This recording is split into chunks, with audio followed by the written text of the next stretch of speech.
Sundays 7:05 a.m. for newspaper reviews, headlines, analysis, and comments on your urban lifestyle station. High Impact 102.1 FM.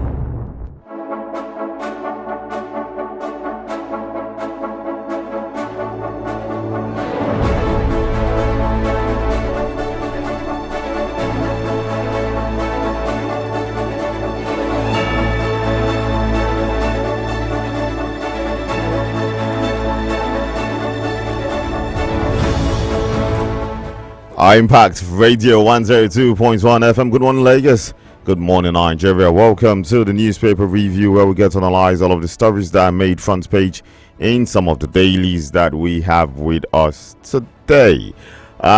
It's our duty right here on your urban lifestyle station to educate you on the happenings through the front page of the papers. Of course, we try to break down all of the stories to make them simpler for you, and of course guide you on the pages where you can get all of the detail on the particular paper of your choice.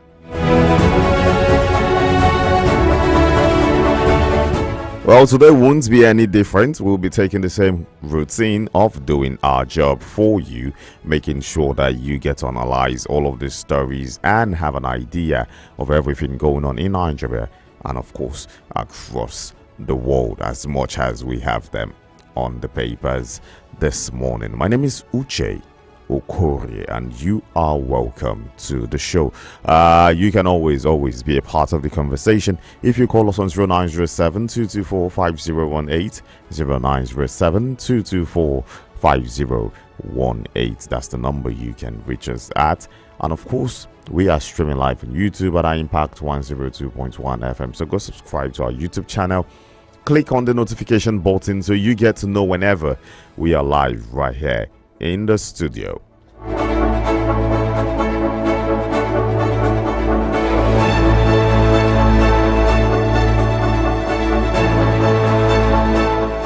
Okay, moving straight to the papers this morning, we will be starting with the Guardian newspaper. The Guardian newspaper is the first paper of the day, and it starts with, a touching story. I say touching because it's a sad one.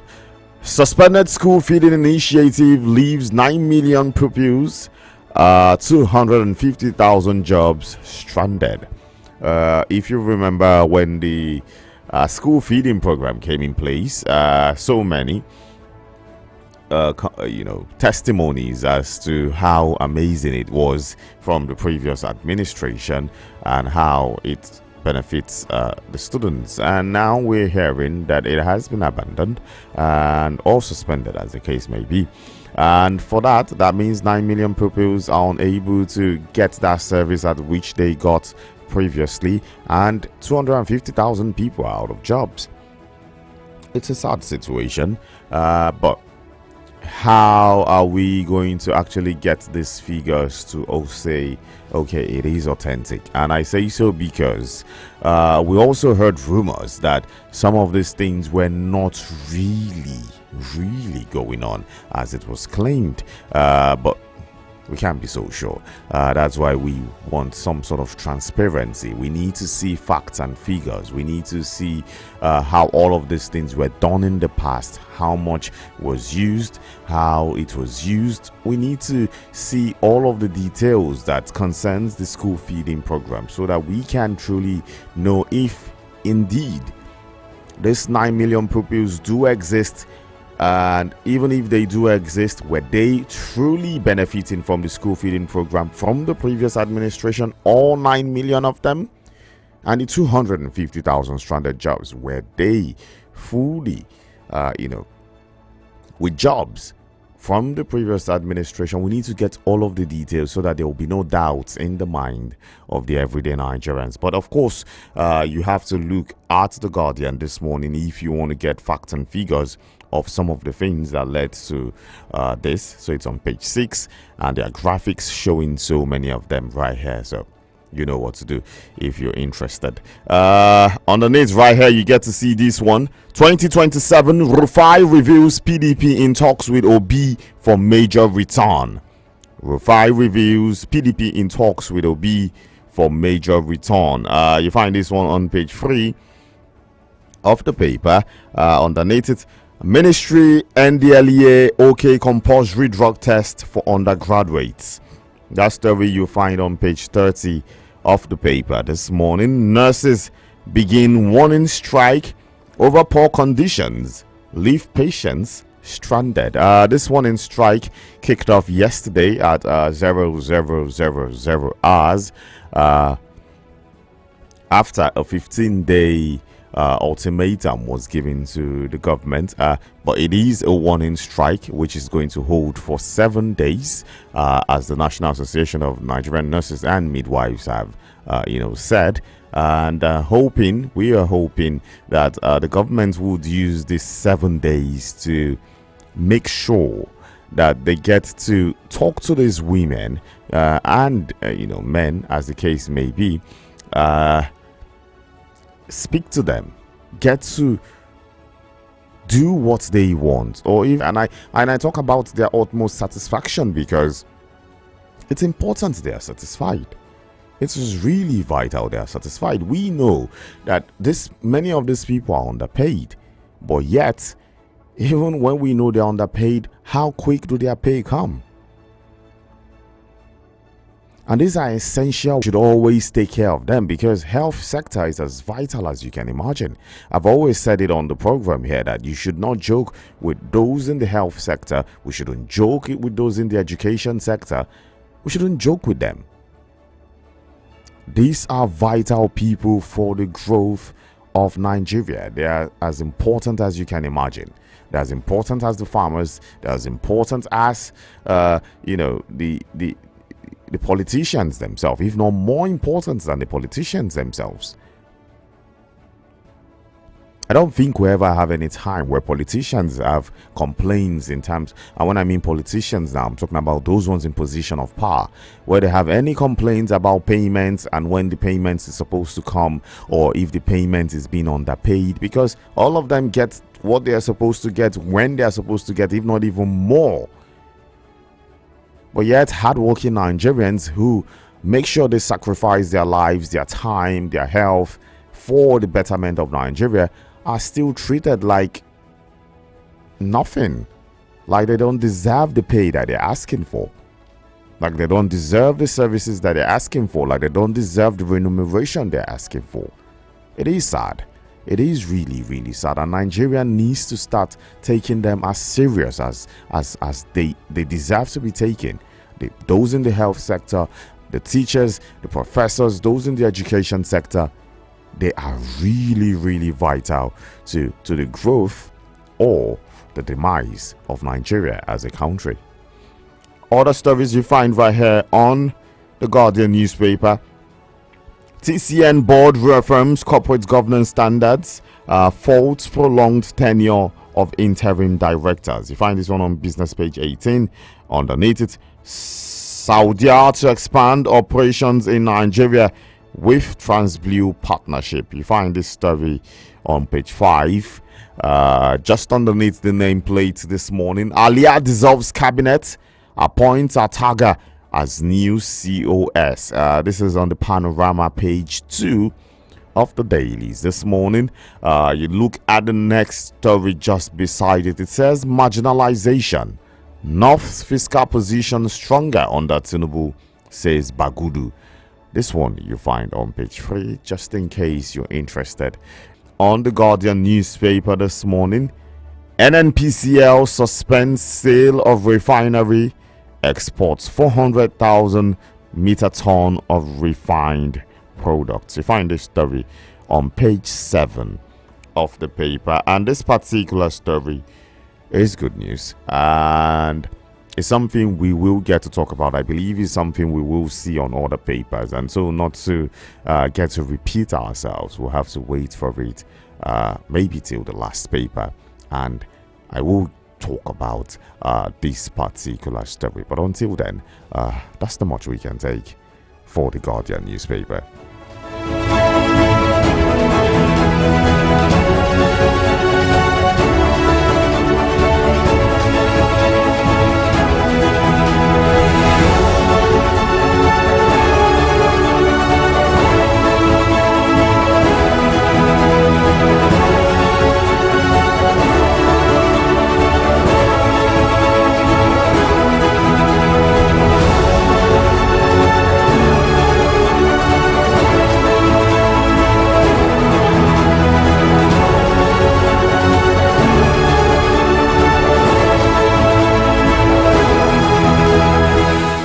Okay, from the Guardian newspaper, we move straight to the Daily Trust this morning.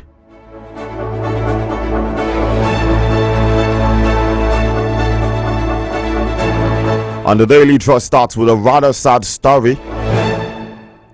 Bandits on renewed rampage in Katsina.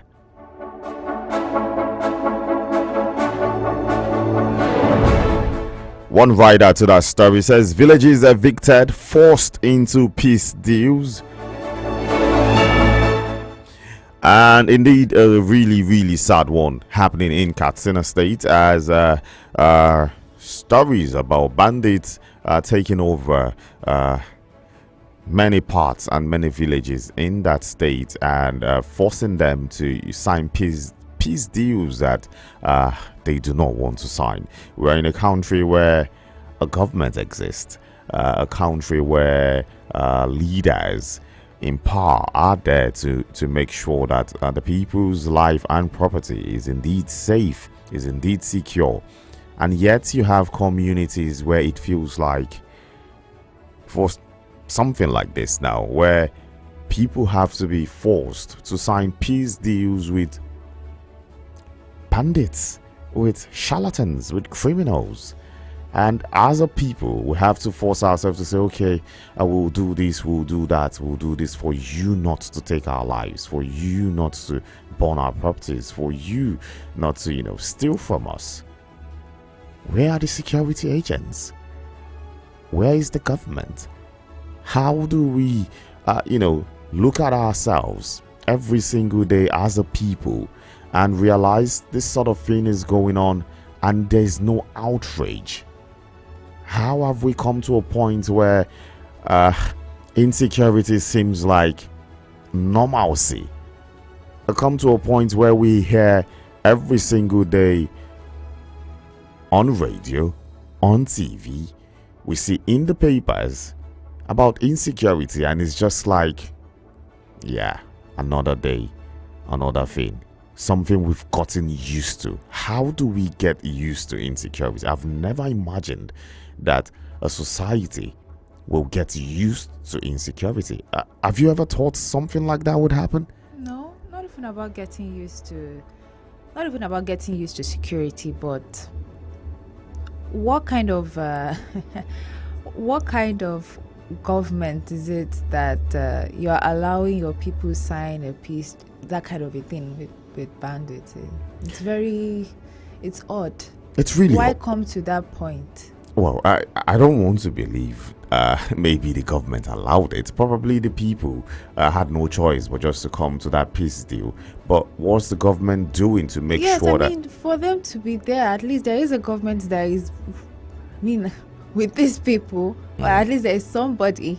Definitely there will be somebody. We have local government chairmen, we have councillors, we have traditional rulers. How come you come to that point whereby your people are on the beck and call of people who will just take their lives away? It's sad. Man, it's very sad. Indeed, it is a sad situation that is going on in Katsina State, just as the Daily Trust has reported this morning. For all of those details, page 3 and 4 is where you will get them today. Benue governor sacks chief of staff commissioners, an overhaul of his entire cabinet. That was what Governor Aliyah of Benue State did, and he has appointed new ones.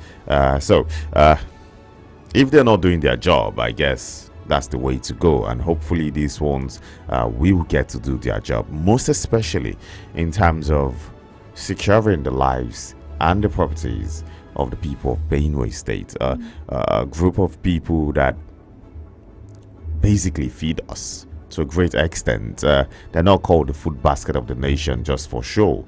It's because of how much they produce in terms of food and how much they give in terms of how will I call it? I won't call it an export now because we're in the same country. In terms of the inputs they spread that way anymore. There was a time when from Benue State you would expect things to be in quantum, in surplus, and food was cheap.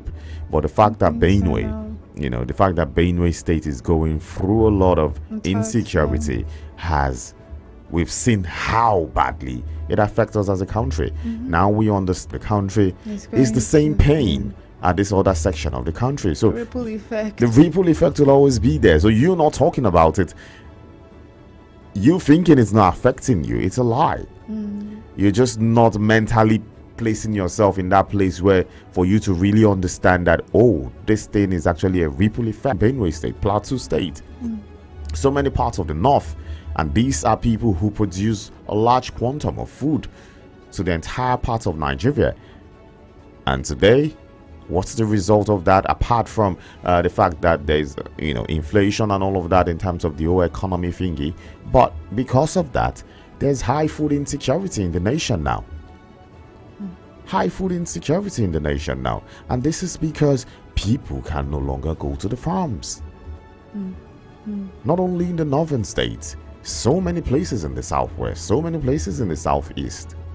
Many people can no longer go to the farm. And this is because of insecurity. Well, other stories right here on the Daily Trust newspaper. Why indigenship bill was withdrawn? Yes, in case you haven't heard, the indigenship bill has been withdrawn. The bill was supposed to, if it was passed, mean that people who have resided in particular states for particular period of time can actually be seen and officially considered as indigents of that particular state. And with being indigents means you have equal rights to every other person who is indigenous to that state. But the House of Assembly has decided that there are bills, there are laws that can be enacted so as to give rights to those people who are, how would I say it now, for people who are living in particular states that are not indigenous to them, but there are laws that can be enacted to give them equal rights as to those who are indigents of that particular state, or if not, let's not say, or best say, to give them complete freedom to do whatever and however they want to do, which is actually still provided by the constitution of the country. As long as you're in Nigeria and you have freedom to move, freedom to be anywhere you want to be and actually do anything you want to do, as long as you're not against the law. It already existed in the first place. But I think Ben Kalu, yes, if I'm not mistaken with his name now, the person who was moving for that bill, felt, okay, maybe if they are seen as indigents, then there won't be disparity to say, oh, you don't deserve this or don't deserve that because you're not from this part of the state or you're not from that part of the state. But now it has been withdrawn, and the House of Assembly is saying there are easier ways to enact laws that can actually do what this bill is supposed to do without forcing people to be indigents of particular states just because they have lived in that state for so long. And that happening would lead to dual indigenship, whereby you're an indigent of this state and an indigent of that state. Really? Is that necessary? Well, I don't think so. So that's what that particular one is all about. So the rancor all over social media now can die. Everybody can relax. No one is taking no one's indigenship. Everybody. It sounds weird. Yeah, everybody can be who they are, where they are, and still go to any part of Nigeria and still be who they are where they find themselves. So there's no big deal with that one. Money given to Super Falcons can pay 16,000 doctors, 66,000 teachers, others. And this has been a debate, a huge debate. And the Super Falcons were given $100,000 each. Yeah, saw that actually. Yeah. And the coaching crew were given $50,000 each. $100,000 each is approximately 150 million naira for each person, and we're talking about 24 to 27 persons in the team. So you can say close to about 2 billion to 2.5 billion, or about, let's say, around 3 billion naira for the players, for the coaching crew. Let's just say maybe something close to towards a 500 million to a 1 billion valuation in total. And this is about 4 billion. You know, that is huge. That is huge. That is huge amount of money. And I'm not saying our ladies do not deserve everything. They deserve the world. If we could give them the world, we would give them the world. But for a country that claims not to have enough, for a country where nurses are actually on strike now in the federal chapter, that's 25,000 nurses are actually on strike, and many of at least a 7-day warning strike, and which we know the major reason at which their strike is has to do with remunerations, how they're meant to be treated, blah blah blah blah blah, and all of that, which are so vital. Doctors have given an extra 21-day ultimatum before they go on strike. That's National Association of Doctors, medical doctors. The electricity industry, a 4 trillion naira debt, still, ravaging it. I can go on and on and on and on and on and on and on, where we can actually put 4 billion and there will be a ripple effect. I see what you mean. You get my point. Where we can actually put 4 billion and there will be a huge ripple effect in the society. And you now wonder, if it's easy to splurge out cash like this, what stops this money from coming out when it's time to actually do important things in the country? And $100,000 each, where is it actually coming out from? Is it coming out from the nation's coffers? Or is it coming out from the personal pocket of the president? If it's the personal pocket of the president, all Gucci, yeah, it's all good. I don't see why anyone is complaining. The president's money, he can give whatever to whoever he wants to give. But then again, does he have so much money? Is he that wealthy? Oh wow, I had no idea. Well, He's the president, Uche. I know he's the president, but I don't know if he's that wealthy. I'm just saying. I'm just asking. Anyways, but I'm just saying. This has caused so much debate online. This has caused so much rancor. How come? How? Where? Yeah, and all. but I feel sad that it has caused so much debate, because these are because of the people involved, people who made us proud. But at the same time, we will be hypocrites if we talk about when we see government splash out cash on other things, like, for example, where the FCT spent 36 billion naira in renovating the ICC, the International Conference Center, which is a total waste of money, in my opinion. We were complaining, huge complaints. So if we could, speak out when they do stuff like that, it's okay. We'll be hypocrites if we do not speak out, because it's for people where we understand that we like and we're happy for. In as much as I feel they deserve whatever they could get, but they were paid for the competition too. So we shouldn't splash out cash that we don't have, or we claim we don't have, on things that we can do more better on. We could splash out cash on more better things, in as much as they deserve it. But yeah, they could get maybe 10 million. That's still huge money. That's still good money. 10 million is still good money per person. How much do they make officially in their clubs? I don't think any of them make even up to that. The highest female players in the world, I think in England, she earns about 8,900 and something pounds per week, if I'm not mistaken. So I don't know. I'm not saying they don't deserve it, but I'm just saying, in our present situation, with what Nigeria is saying, how Nigeria is at the moment, should we be splurging out cash like that? Anyways. really huge. Tight. Nurses strike. Patients stranded at hospitals nationwide. Underneath the nameplate, NNPCL says refineries not for sale. Amazing news. I said we're going to talk about that one before the end of the show. Troops kill 9 Boko Haram terrorists in Borno. Fine news. North has no reason not to support Tinubu's re-election. Arewa think tank. This is all about 2027. Like someone said of recent, can we forget about 2027 and focus on governance? Focus on the fact that nurses are on strike. Focus on the fact that there's less than 17 days ultimatum for the doctors on their own strike. Focus on the fact that the new ASU president is talking about making sure that universities get full autonomy. Are they going to give it to them? Which is one thing I've always said is the only way we can get our universities to be optimal. Let's give them full autonomy. Let's see what they can do by themselves.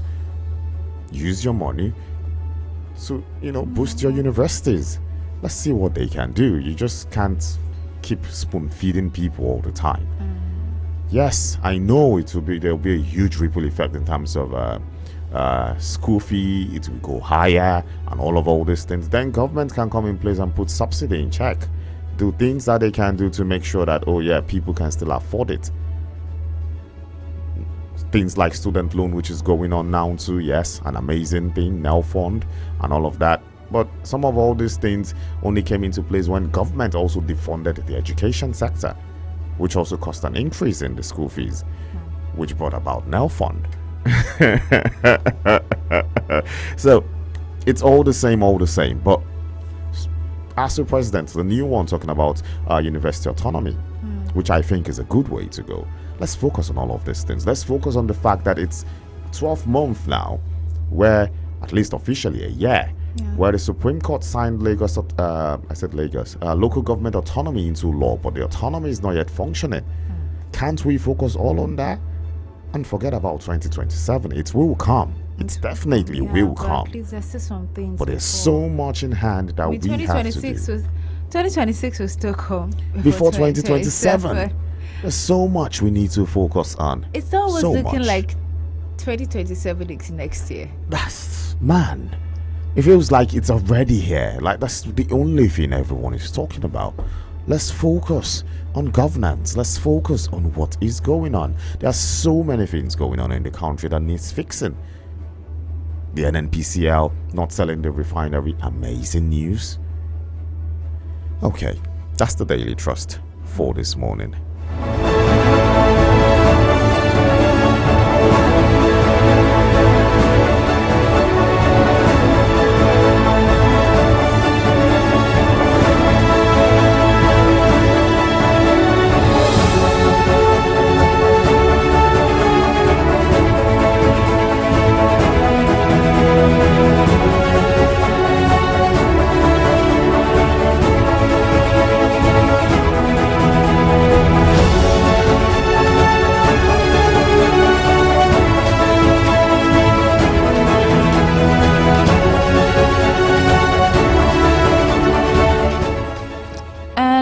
From the Daily Trust newspaper to the Vanguard, and first news here: operating PH refinery ahead of full turnaround, EO informed. Operating PH refinery ahead of full turnaround, EO informed. This is according to the NNPCL. Two riders here: rules out sale of refineries, and then $18 billion spent on 3 refineries, TAM, others. So far, $18 billion, not even naira. My head is blowing up because we just talked about the whole WAFCON and the exchange and all of that, and this is $18 billion spent on 3 refineries, others so far, and still nothing. I don't really understand the math. The math is not mathing. It's not mathing at all, sister, and it's sick because. A paper in particular a couple of days ago gave us breakdown.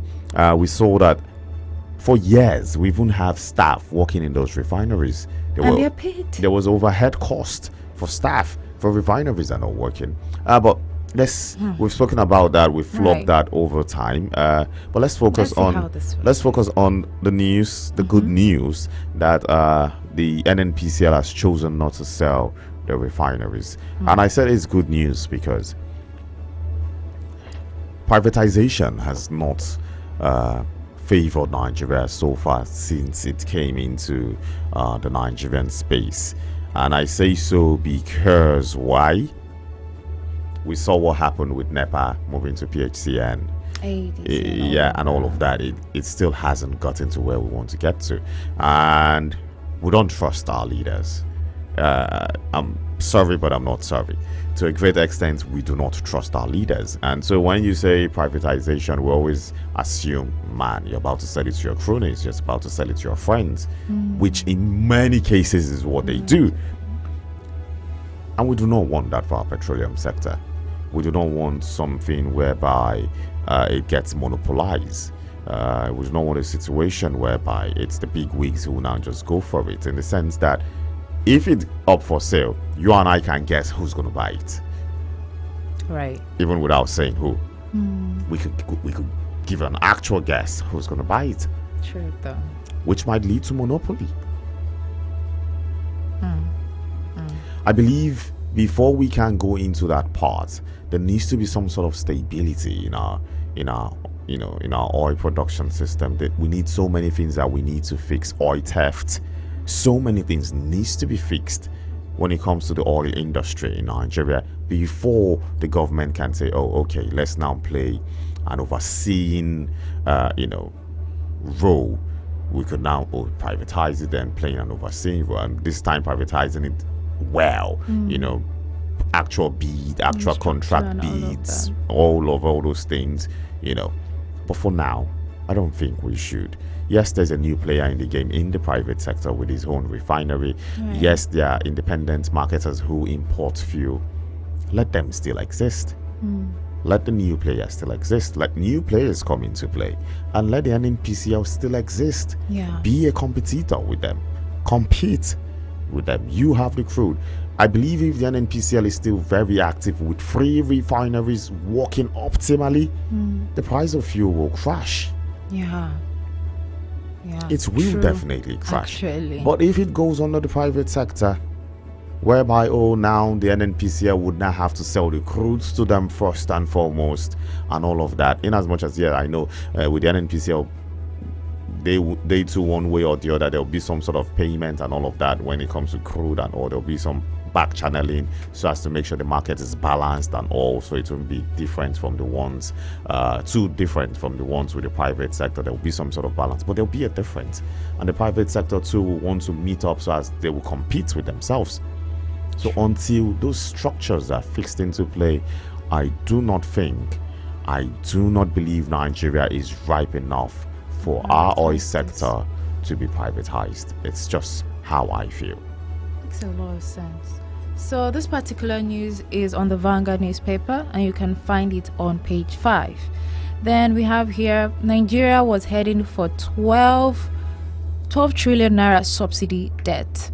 Nigeria was heading for 12 trillion naira subsidy debt. This is by PCNGI, and you can find this on page 8. Above the nameplate, mixed reactions trail INEC's verdict on local government polls. Mixed reactions trail INEC's verdict on local government polls. We've been hearing some news about all of this, so more details. This one is on page 32.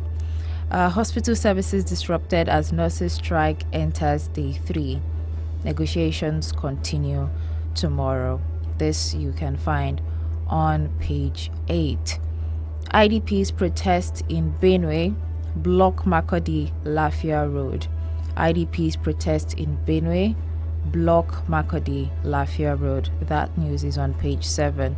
And on page 19, we have First Bank growing earnings by 18.1% to 1.6 trillion naira. Now, underneath, we have presidency, ex-ADC chair Bika over alleged ministerial bribe offer. Presidency, ex-ADC chair Bika over alleged ministerial bribe offer. This story you can find on page 32. And we have here on the sports section, my generation was robbed. This was said by Patient Array. You can find this on page 30. It's on the sports section. And then we have Phantom Coup. Lagos party alleges harassment of leaders. Phantom Coup. Labour Party alleges harassment of leaders. This one you can find on page 9. And yep, that is all we have for the Vanguard newspaper.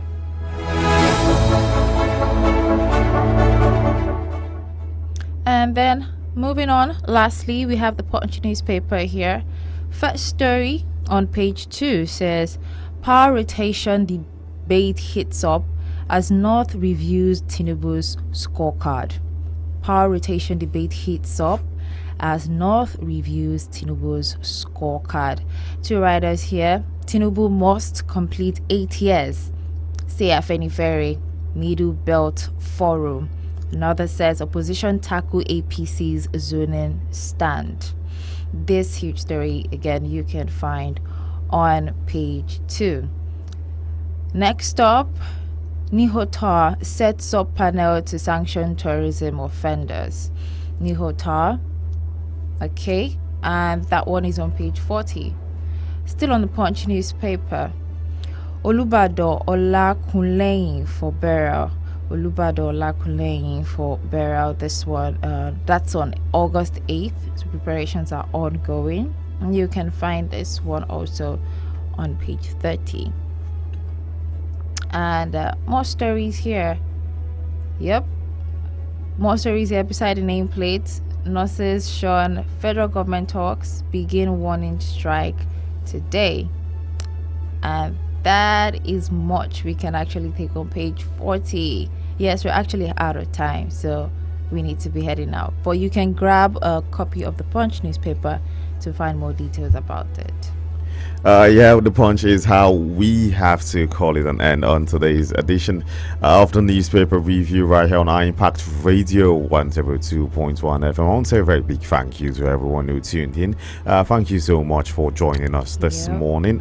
We really, really appreciate it. And of course, tomorrow